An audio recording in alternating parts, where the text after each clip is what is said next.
So at the point of my challenging times, I needed a Christian body where I can join to at least help my faith and help my spirit. And at first, I was at peace. So the first Sunday I went to the church, they called first-timers, and I came out. They prayed for us, and then when we were standing there, the pastor of the church was like, I want to see you after the service. I told him I want to confide in him, to tell him one of my deepest secrets. He prayed with me and told me I shouldn't feel guilty at all of what I've done before. So I said, okay, thank you so much, sir. The second time was when I went back.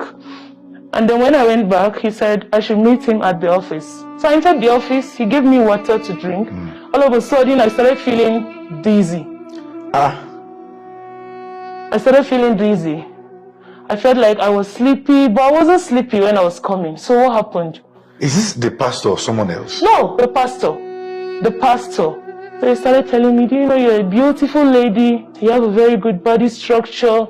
Every man will want to come close. I wish I knew you before now. And all. I know I'm married, but then, like, do you mind if you can be more closer to me, like, be a friend? And I told him, sir, you're my father. I said, no.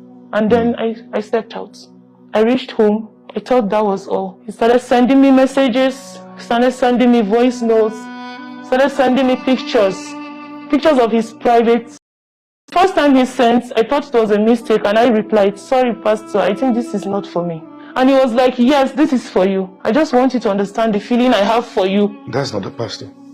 That's a wolf in sheep's clothes.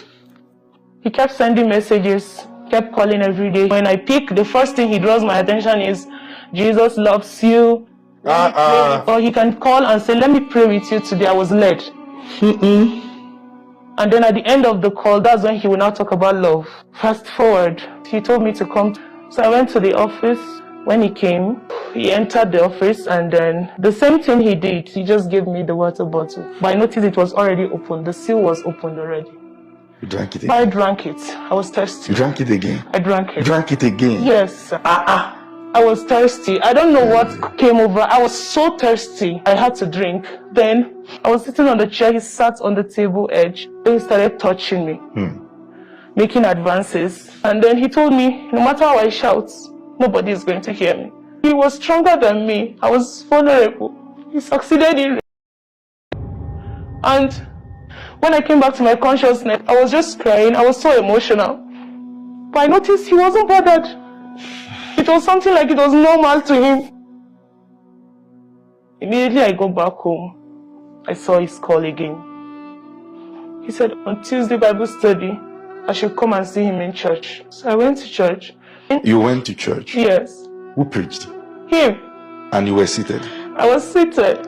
And he was seeing you? He was seeing me. And he preached? He preached. What was the topic that day? He was preaching on how some pastors fall, luring other ladies, and how the spiritual life of the lady are not really strong.